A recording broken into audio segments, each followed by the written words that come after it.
Greetings, guys, gals, non-binary pals, and welcome back to another video. By now, you all know that I love to talk about problematic parents on this channel.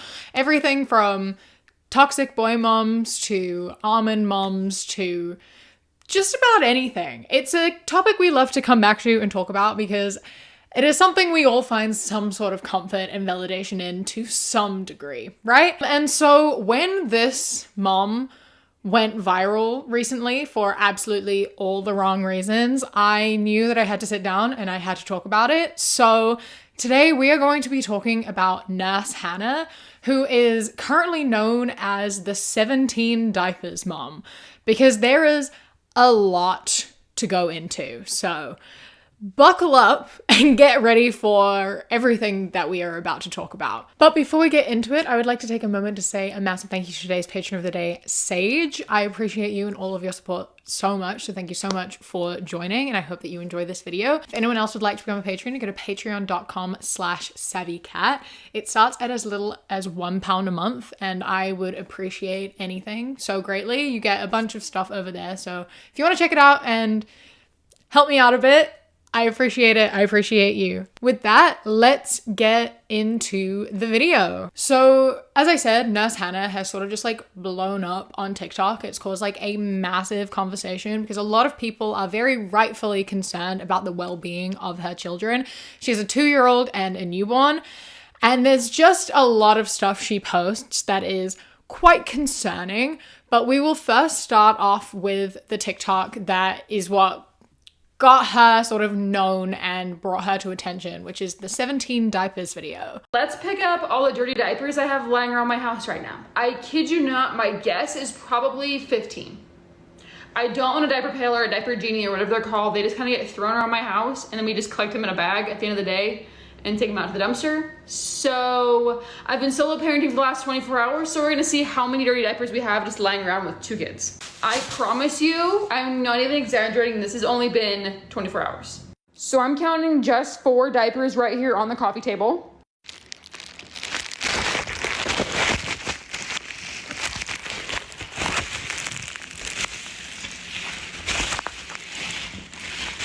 Found another one right behind the couch. Oh, found 2 more.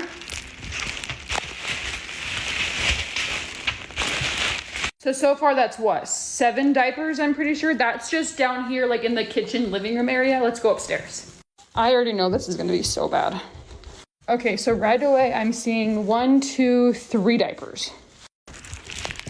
So that's 8, 9, 10 diapers. And then into the bedroom. This is the corner of what my side of the bed looks like at night. It's embarrassing, I know. We've got 1, 2, 3, 4, 5, 6, 7. I think if I counted right, that's 17 diapers lying around my house. No wonder my house friggin' stinks right now. This video currently sits at 16.5 million views. And she obviously has turned off comments on her entire account because she doesn't want anyone to be pointing this shit out or talking about this because she's obviously gotten like so much of it, but she wants to keep getting the attention and any sort of monetization she can off of these videos. So of course she's also going to keep them up regardless of whether they make her look terrible or not. I honestly do not think it is a difficult concept to grasp that it is like unsafe and unhygienic to have 17 dirty nappies like littered around your house. Like, one of your kids is 2. He walks. He like goes places and picks things up and plays with things. And you have these on the coffee table where you put food and you eat. And then you have them like behind couches and like with toys and like all around. Like, how easy is it for your child to pick up a dirty nappy and just start playing with it? Like, you don't have eyes on him 24/7 because you're looking after your newborn as well. Like, there is such a risk of your toddler like getting into one of these nappies, and there's also just the risk of just like having dirty nappies everywhere, and especially where you eat. It's just dangerous. It's risky. Do you know how many illnesses you can get from having like fecal matter in your food. There's a reason you wash your hands after you go to the toilet. Like, you don't want that anywhere near your mouth. You don't want it on your hands. You absolutely don't want to put it where your food is. What are you doing? And like, you don't need an expensive special bin to throw away dirty nappies. Like, I don't know really that much about nappies or babies or anything, but I'm pretty sure you don't have to have a special bin for it. You throw them in a rubbish bag at the end of the day and then throw them out in the big bin outside. So why don't you just, as you go, every time you take off a dirty nappy, put it in a plastic bag and like keep it in a separate bin, like by the nappy changing station, in the bathroom, in the nursery, in wherever. Like, you can get a pretty cheap bin from like IKEA. You know, like, you don't need a special bin for it. Just get like a $10 one. And then at the end of the day, take the plastic bag out and throw it in the bin outside. I don't understand how this is a difficult thing. It takes like an extra 2 seconds. And I understand that like being a mom and like postpartum can get on top of you and it's a lot and things are hard. And I understand basic tasks being difficult. Trust me, I understand basic tasks being difficult. However, sometimes they are really important, and where your kid's safety is involved, it is important to do those tasks no matter how hard they are, or like no matter how hard they feel, you know? And like, I empathize with it being difficult, being a mom to 2 young children, but it's not really an excuse to leave around a bunch of dirty nappies and cause like a health risk.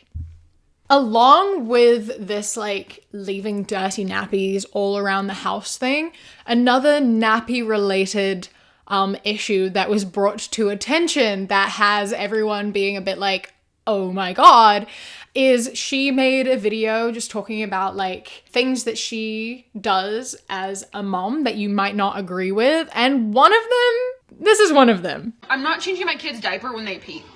I've never done that. Do you know how expensive diapers are? I have friends and people that I know that like, oh, they peed, we have to change their diaper. And I'm like, they peed? Literally, I will change his diaper if he poops. Or if it's like a very full diaper. Diapers are so freaking expensive. I'm not out here changing his diaper every time he pees. I would be going through 30 diapers a day. You're a nurse. This woman is a nurse, right? Like, she is a medical professional. She works in a medical field. And she's sitting here like, why would I change a nappy whenever he pees? Like, that's not that big of a deal. What a waste. Nappies are expensive. That's so wasteful. I'm not going to do that. I'm not throwing money away. But like, once again, when your kid's safety is involved, like, sometimes you just have to do what you have to do. Imagine how uncomfortable that would be to just sit in like a nappy full of your own pee for a period of time. Like, that's uncomfortable. And not only is it uncomfortable, but it can also lead to infections. It can lead to nappy rash. It can lead to like kidney infections. It's a dangerous thing to do. It's not worth the risk. If you really are concerned about the money or the environmental impact of using a million nappies, you can get reusable ones. It's obviously what they've used for most of human history because all this disposable stuff is like very new. And like, then you're not going to be having to constantly buy a bunch of nappies.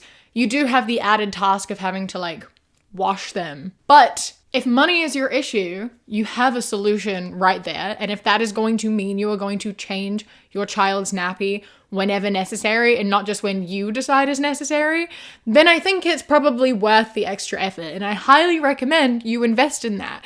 You're a nurse. You should absolutely know better. Speaking of budget and money saving and her complaining about not having enough money to do like basic things to care for your child, she's actually gotten into deep water about this a few times. One of the biggest ones being that she posts a lot of videos about like budgeting for travel and things like that. She does a lot of budget type videos, like how we save money while we're on vacation. And one of those videos blew up again for valid reason because there is a video of them going out to eat while they're on vacation and saving money. And basically he just doesn't have any food. He doesn't have any food. His mom has food, his dad has food, and he's sitting there with just an empty spot in front of him. He has no food of his own. He'll maybe get like a chip or something from his parents, but he doesn't get his own meals. There's a bunch of videos actually of them going out to eat and he doesn't have his own meals. He's just like picking at a few chips that they have, but nothing of his own. And that's obviously not great.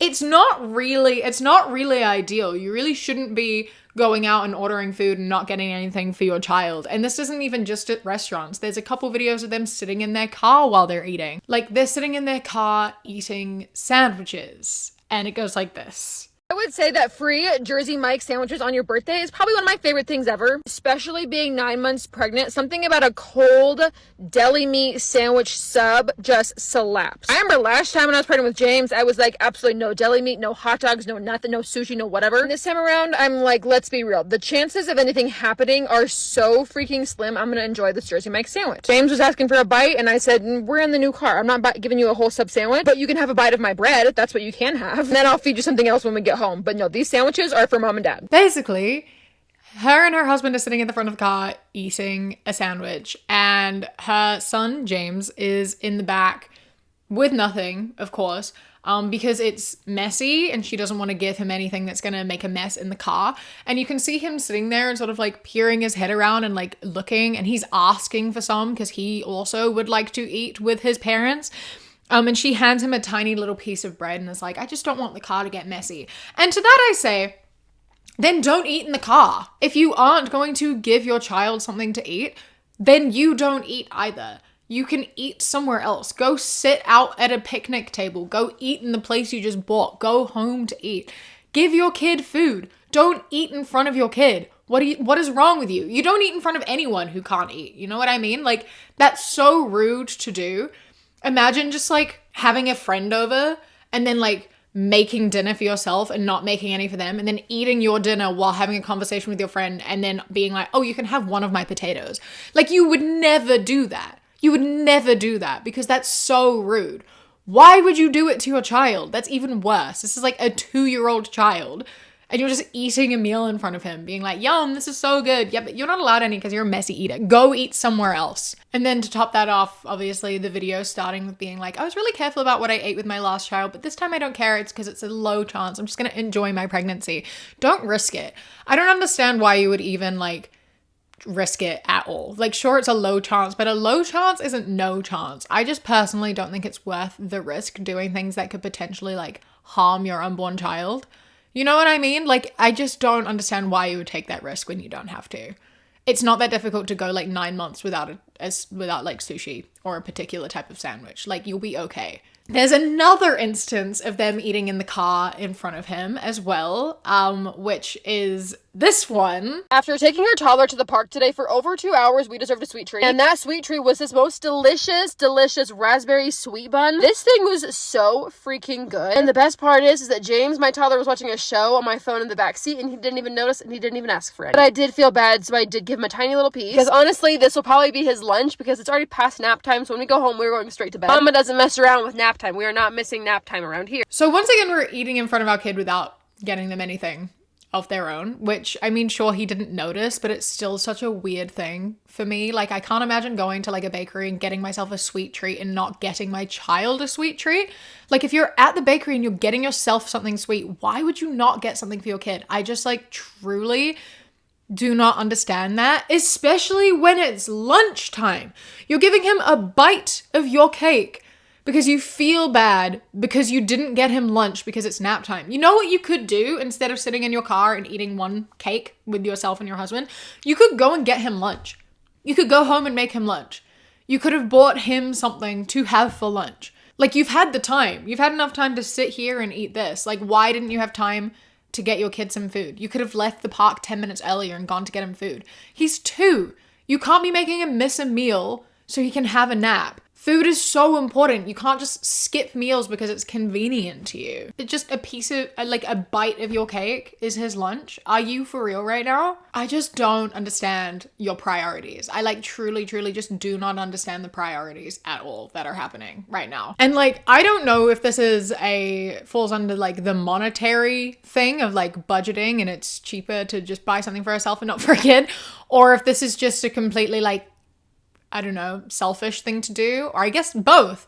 But like, girl, oh my God. Another budgeting type video she did that got her in deep water was this one that she made when she went to Walmart. It feels like 8 degrees. And we're venturing out of the house with 2 kids because I am stupid. This is how cold the car is. This is literally rock freaking solid.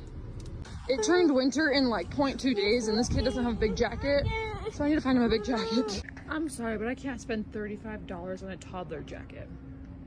I know he needs one. So basically she needed a jacket for her kid because it's really cold. It's like 8 degrees, which is like negative 13 degrees Celsius, which is ridiculous. That's so cold. I've literally never been in weather that cold ever in my life. And I don't know if this was hyperbolic or real, but since the water in her car froze, I have to imagine that that's real. And she goes into Walmart because she doesn't have a winter jacket for him yet. But she can't buy the jacket because it's $35 and that's too expensive for a kid's jacket. So she's going to go somewhere else to buy a cheaper one. And like, I understand that $35 is a lot of money for some people to be spending on a jacket that a kid is only going to be able to wear for one season before he grows out of it. I understand that and I empathize with that. But I have several questions around this. One being, why did you wait until it's already that cold before going and doing this? Like, I know you're like, winter came out of nowhere. It was definitely cold before this day, and you definitely knew winter was coming at some point. Why weren't you prepared in advance? And 2, if you already knew you couldn't afford a Walmart priced jacket, why did you go to Walmart first?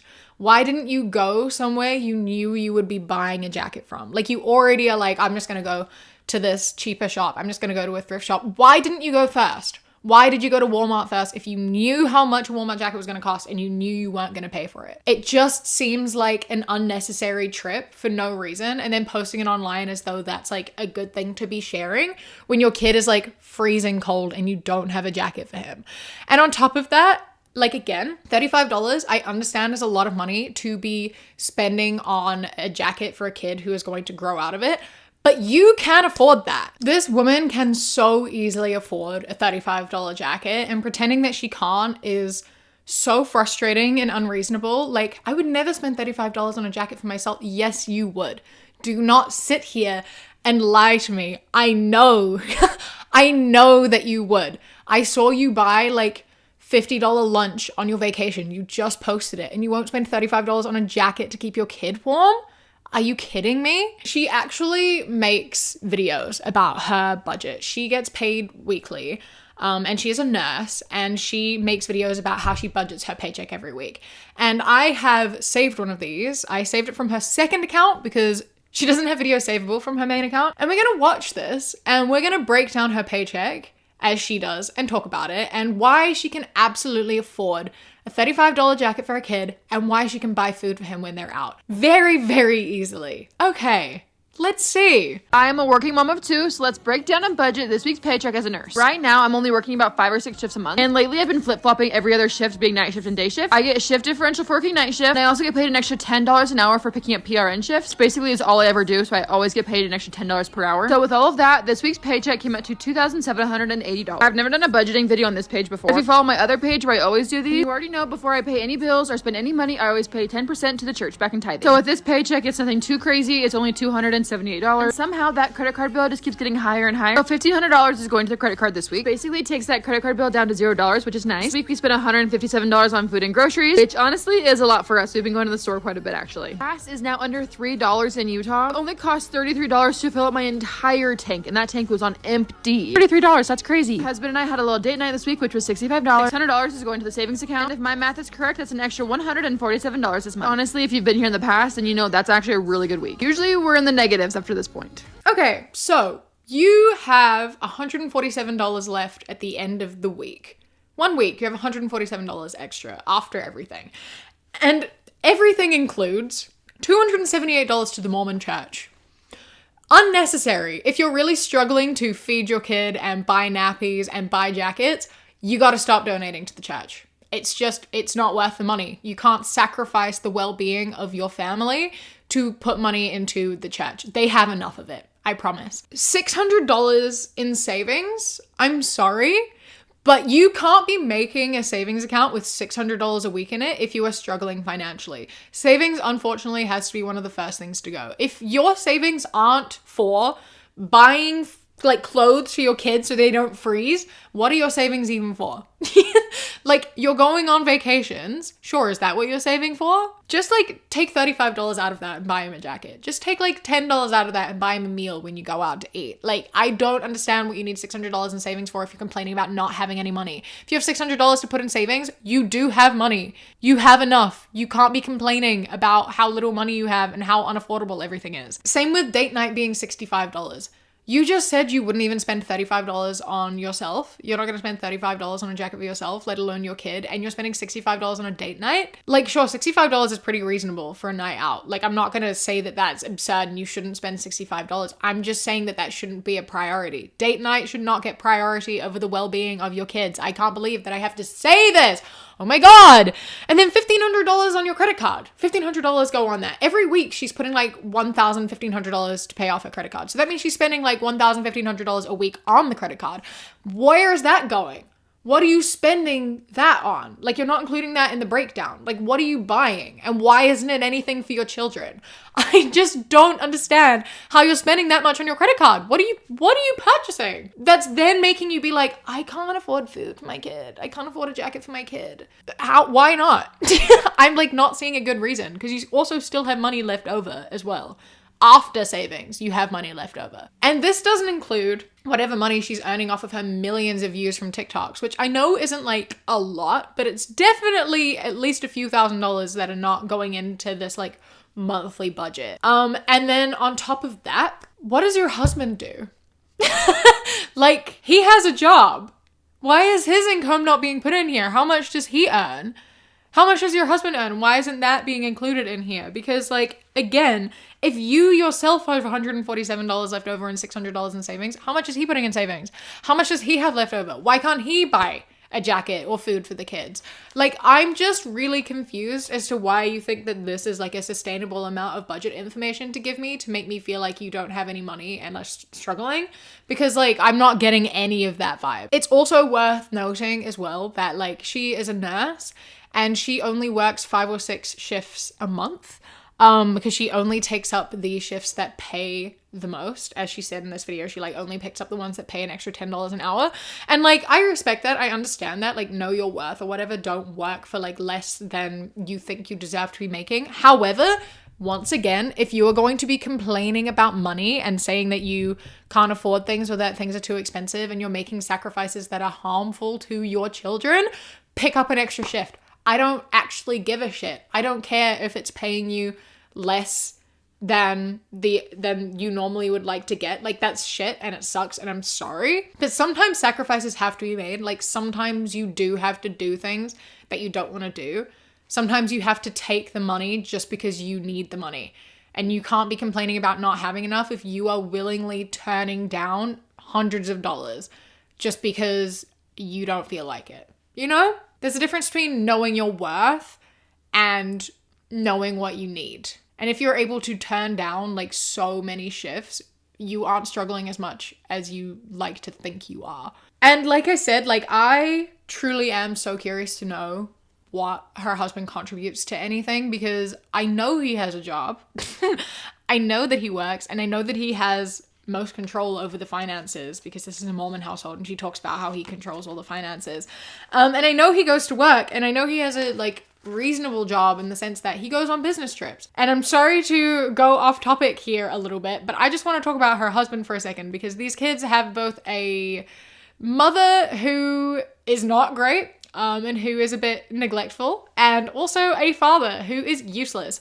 So we're going to talk about him for a moment real quick, because he went on a business trip, But not only did he go on a business trip, is that while he was on his like 2-day business trip, he decided to extend it to stay with his friends for 5 days. My husband's gonna be gone out of town for the next week, and I'm mentally preparing to be a solo mother again. I mean, let's be real. There are some days where he's home and I still feel like a solo mother. For instance, on football Saturdays, I feel like a solo mother. Anytime that BYU is playing, I feel like a solo mother. Anytime that he's on his phone, I feel like a solo mother. Honestly, anytime the baby is crying and I say, hey, can you help? I feel like a solo mother. I mean, no, I'm just exaggerating just a little bit. But no, he will be gone on a business trip for a few days, and then he's taking the time to like go see his friends afterwards, he said. Apparently he has some old friends where he's going to visit for his business trip and thought he would like make a whole week of it. Which I'm like, why would you not just go for like a day or two for your business trip and then come home to your family and your kids? Why like abandon your wife and little kids at home? But whatever. Like the man really thought it was a good idea to like go hang out and visit his buddies for like 5 days. Leave his 7-week-old baby home with the toddler. But anyways, we will survive like we always do. We finally got over that sickness, so that better not come back while he's gone. I'm going to scream. I'm just mentally preparing myself to be in survival mode for the next week or so and not take my husband out when he comes home. Not be bullied by a toddler or a newborn all week long. While I'm not against the idea of parents taking a break and going and doing something fun for a bit and like leaving the kids to be looked after, I do think that you need to think about that, in which I mean he did this while his kid was 7 weeks old. So there's a 2-year-old and a 7-week-old, and leaving them alone with your wife for a week feels a little bit like a shitty thing to do. I think that when you have a 7-week-old, you should definitely be staying to look after them and help out, because that's a stressful time, and I think you need all the hands that you can get. And also, I only find it okay as well if you are also going to let your wife do the same. If you are not okay with your wife leaving you with a 7-week-old and a 2-year-old for a week, then you aren't allowed to do that to her. If you aren't able to look after your 2 kids by yourself and you'd get upset with her taking a girl's week, you aren't allowed to go on a boy's week. Like, I'm sorry, but like, you can't be a hypocrite about this. If you get to have a break, she gets to have a break. And something tells me that he wouldn't let that happen. And I can tell you that because he is the master of weaponized incompetence. Oh my God. This woman asked him to like help clean the house. She's like, I'll take the kitchen because it's the harder job. You just do everything else. And he just spends the entire time vacuuming the couch and then wiping it with a baby wipe, waiting for her to be like, don't worry, I'll do it. I told my husband to get his lazy butt off of the couch and help me clean this freaking kitchen. This house is a disaster, and I'm not cleaning it by myself, is what I told him. So after he moaned and complained for a while and says, ugh, do I have to? I said, yep, you sure have to. Yeah, that's for sure. Turn off the TV and come help. I said, I will clean the kitchen, you will clean everything else and take down the trash. Everything else meaning on this level, meaning the living room, everything else, all that kind of stuff, right? Which 100% the kitchen was the messier job. The kitchen was 10 times worse than everything else, but I knew he could not handle that. Man found the most random job ever, and he's decided to start vacuuming the couch. Like, maybe let's start vacuuming the floors first, picking up the toys, picking up the dirty diapers off the floor. Why are we vacuuming the couch first, you know? And I'm like, sure, I guess he's helping. He is cleaning, so I'm not gonna bother the man. It's a rare occasion. It's a rare occasion that he's helping me clean, so I don't want to disturb him. Doesn't matter if I don't like the way he's doing it, if he's doing it wrong, if he's not doing it to my, my liking, because then he's gonna be like, well, fine, if you don't like how I do it, then you just do it, right? I'm not gonna disturb the man. He is vacuuming the couch and taking baby wipes to the couch instead of, cleaning everything else up, but that's whatever. I'm just grateful that the man is helping tonight. You know what I'm saying? Like, I'm just grateful. And he doesn't wash the dishes. He acts like he doesn't know how to wash the dishes. And so she teaches her son how to wash the dishes so that he'll never have that excuse. So my husband claims that he's incapable of ever washing the dishes. So I'm teaching my 2-year-old that way he never tells his future wife that he's incapable of washing the dishes. And then he'll come home from work while she's like looking after the kids and be like, no, I don't want to cook dinner. I don't know how to cook dinner.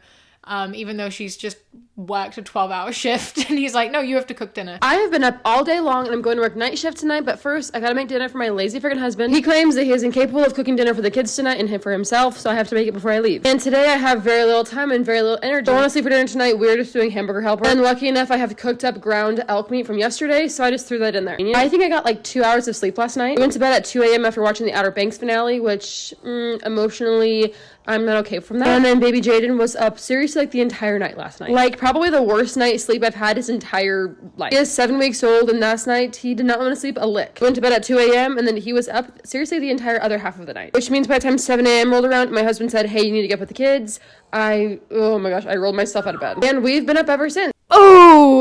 Oh, I hate men like this. I hate men like this so much. And I know this is a bit off topic, but it's also not, because a video of him is another one that absolutely blew up recently for completely valid reasons. So we've established that he is a terrible husband, and a not very hands-on father, or at the very least he may play games with them, but he like doesn't help out with anything. He doesn't buy them anything. He doesn't like look after them or cook for them or anything like that. But there was this video that went viral where they are grocery shopping and he is putting something in the cart and it goes near his son's face and his son does the biggest flinch. Delicious, and I feel like at this point they're just a Vegas tradition for us. In fact, my husband and I went to Vegas on our honeymoon and he like biggest flinch. You know how someone reacts when you've been hit in the past and you're worried that you were going to be hit again. And obviously this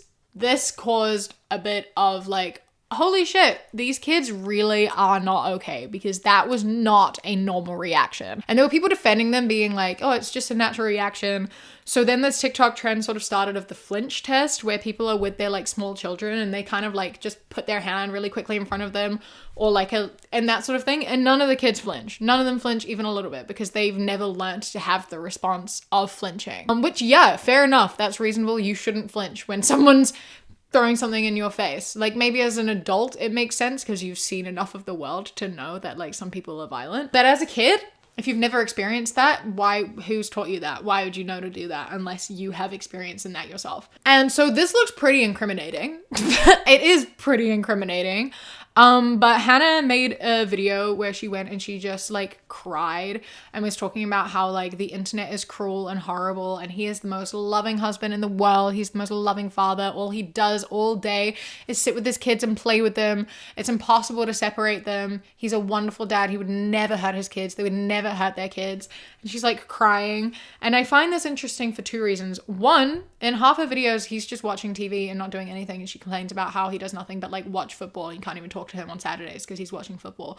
And two, they posted this video about like controversial things they do as parents, and one of them was like, we will spank our kids when necessary. So you do hit your kids. You've literally straight up admitted that online and been proud of it. You've literally made a post being like, yes, we do spank our kids. That's something we do. It's something I believe in. I think that sometimes it's necessary to discipline your kids. You have to spank them. They're against gentle parenting. It's another thing in this. They're like, we will never gentle parent. So like, you can't then come online crying that people are accusing you of hitting your kid when you yourself have straight up admitted to hitting your kid. I don't know why people seem to think spanking and hitting are two different things. That is the same exact thing. You might not be like hitting him on his face, but you have shown him violence. You have used violence to try to teach him lessons. Regardless of how you want to view it or look at it, calling it spanking doesn't make it any less harmful than calling it hitting. It is still physical violence. It is still abuse. You cannot hit a child and then come online and lie about it as though you haven't already fucking said that you do. Like, there's proof right there. We know you hit your kid. You say that you do. And like, you seem proud of it too. So I don't know why you're now on here crying like, we would never hurt our child. I can't believe you would say that. You've said it. And you said it with your fucking chest. So like, shut the fuck up maybe. And on top of the spanking of children, she also bites them. no biting of any sort. If you do that, I'm just gonna do it right back to you. If you bite, I'm gonna bite you. Not hard, but like enough that like, hey, that doesn't feel good. Don't go biting people. Don't go hitting people. It's gonna happen right back to you. Like, what? If your kid bites you, you bite them back. That seems like the mature response. That seems like the complete appropriate adult response to do. Not use your words, just bite them back. And I know she said not hard, but I think that's absolutely beside the point. I don't think you should be biting your kid to teach them not to bite. That's just like not helpful in the slightest, because what's that gonna do? It means that when someone comes up on the playground and bites them, they're just gonna bite them back, doesn't it? And like, implying there at the end, like, don't hit people after saying you bite them back implies that if they hit you, you hit them back, which we have already established is happening twice now. But like, again, that doesn't stop violence. That actually leads to violence, because they're like, oh, I've been hit, now I hit them back. You're not telling them why it's not okay. You're showing that, like, they're learning. He is learning how to be a person. He bites because that's something that he thinks that he can do. Like, he's still learning what it means to be a person, what is and isn't okay. And like, biting him back doesn't actually help that. you need to actually use your words and explain why that isn't okay and teach him words so that like he can also explain when other people hurt him, you know? Like you can't just be biting people back. You can't just be hitting him back. And like using that as like a means of discipline and teaching, again, it just means that whenever someone does something he doesn't like, he will then lash out and use violence to get back at them because that's what he's taught. Like, I just don't understand the logic here at all. I feel like it should really go without saying to say, like, don't bite your kid. Like, what? Why do I have to say that? Why does anyone have to say that? No one should have to sit here and say to you, hey, it's kind of fucked up that you bite your child. But she is not known for her emotional support of her kids. Obviously, we've already said that she is anti-gentle parenting, and she's very obviously not good with words, considering they spank their kids and also will bite them back instead of having a conversation. And that also extends into just mocking them for having emotions. Like in this video where her son is having a tantrum.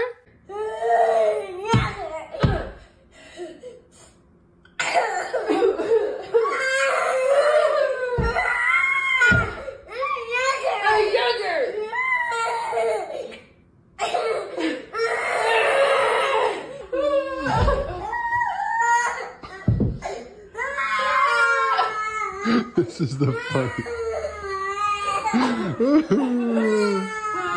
POV how to deal with your problems.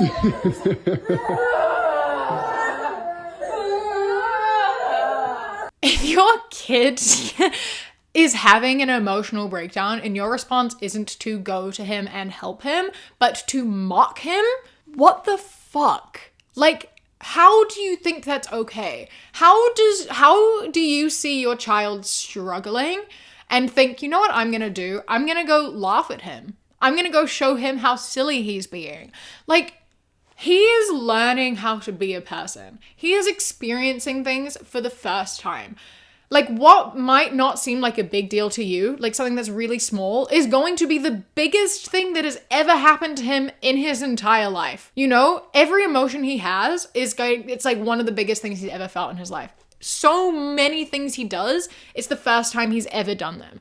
Like, he is still figuring things out. He is still learning what emotions are. And it must be frustrating to feel something and not understand it, for something to happen and to not understand.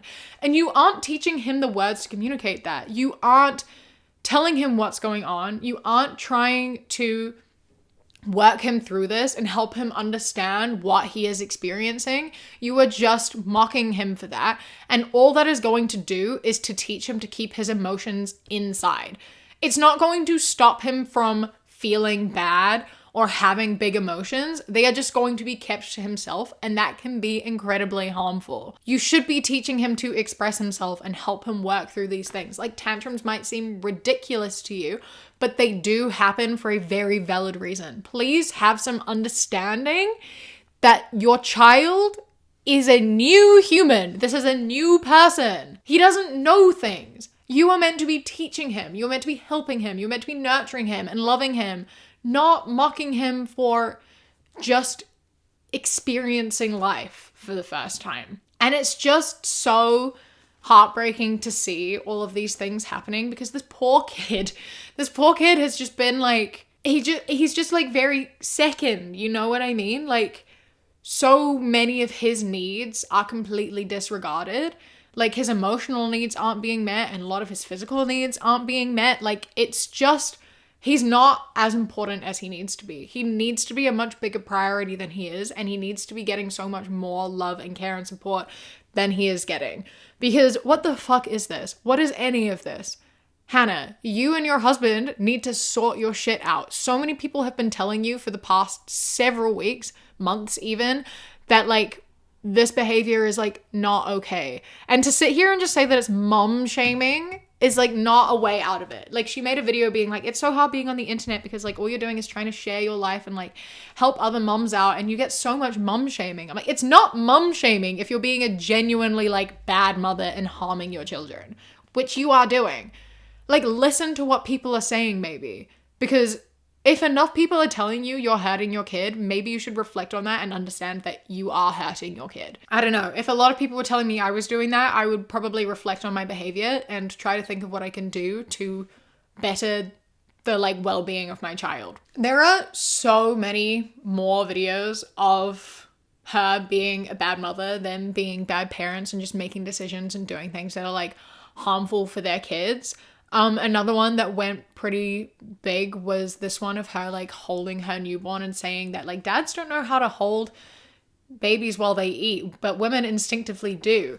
And she's like not supporting his head and then like throws him down or puts him down really harshly. Tell me why every woman knows how to eat while holding a baby, but the second you give that baby to the husband, to the male, they're like, I'm eating, I can't hold the baby. Me too. Like, I just know how to hold the baby and eat. Like, it's a thing. I promise you, every woman knows that. The second you start to eat yourself, that's when the baby cries. 100%, 10 times over, that's just how the babies just know it. They just know it. But anyway, to eat yourself, that's when the baby cries. 100%, 10 times over, that's just how the babies just know it. They just know it. But anyways. And it's like, girl, you don't know how to hold your baby while you're eating. Why aren't you supporting his head? I haven't held a baby since I was like 10 years old, and even I know you are not meant to leave their heads hanging. You're meant to support their head. What are you doing? And then putting them down in such like a rough manner too. Like that is a delicate, fresh baby. Like that is a new baby. Please be careful. Please hold him carefully and gently. Don't be just doing shit for content, you know? And it gets to a point where you're like, is this rage bait?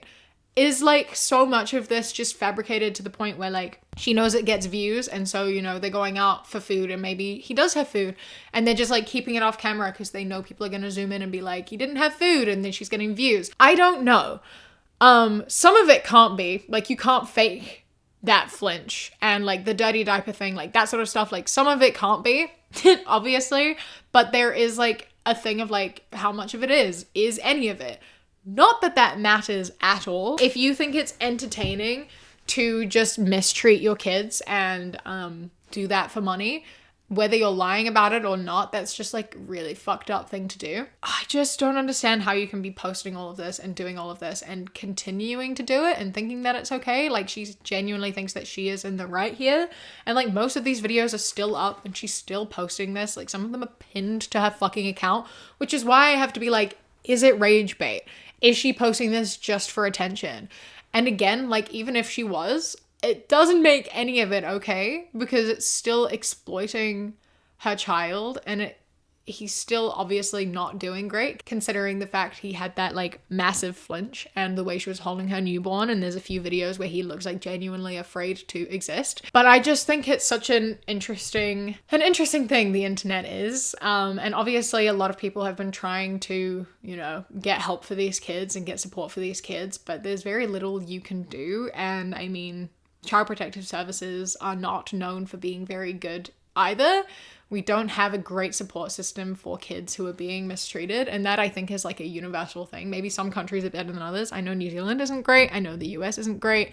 I know a lot of places are not great at looking after kids, and we need a big improvement in that entire system. That is beside the point, really. Basically, yeah, this has been Nurse Hannah. I just wanted to talk about it because I think that like it's important to point out when these things are happening and talk about the issues of these things, because a lot of people do seem to think that it's like it's like a debatable topic. There are people being like, I don't understand why this is an issue. There are a lot of people defending her as much as there are people who are opposing her, and I just don't really think there's much of a debate to be had. I think that it is pretty black and white conversation, you know what I mean? Like there are layers to it, but it's still pretty obvious where this entire thing falls. And yeah, I just wanted to sort of share my thoughts on it and like have this sort of conversation of like what isn't okay and break it down a little bit. But yeah, that's sort of what's been going on. That's Nurse Hannah. I think that in general we need to stop using kids for entertainment in whatever format, in whatever way. And I think that, you know, I hope that she starts listening to people who are calling her out and reflecting on her actions and understanding what people are saying. And like, it's not necessarily about attacking her as much as it is about supporting the kids. And I feel like that's the most important thing. And if you are prioritizing how people are treating you versus how your kids are being treated, then like you have some serious reflection to be doing, and you need to be working on that, because your kids should be the number one priority over how anyone sees you and over how like you feel you should be acting. You should be listening to what people are saying and taking on criticism where it is valid. you know? Anyway, I hope that you have enjoyed this video. Please don't forget to leave a like, comment, and subscribe. I upload every Thursday and Sunday, and I would love to see you again. A massive thank you to my Sprout Number patrons whose names are up on the screen right now. I appreciate you greatly. And a huge thank you to my Kiwi Cat patrons. Bobby, Ikazel, Ellie, Chris, Samuel, Knitting Menace, Radsack, Lady Nutbar, Mr. Noodle, Ella, River, and Phenomenally. I love and appreciate you so much. Thank you so much for joining. If anyone else would like to be a patron, you can go to patreon.com/SavyCat, click the top link in the description. For as little as £1 a month, you get my videos a day early, and then for £3 and up, you get things such as outtakes, bonus mini podcasts, live streams, vlogs, and a bunch of other stuff too. Don't forget to follow me on Instagram, The Queer Kiwi, and I have a second Instagram now called Queer Kiwi with a Q. And also Twitter, That Queer Kiwi. I hope that you enjoy the rest of your day. Stay safe. Keep fighting. I love you. Mwah.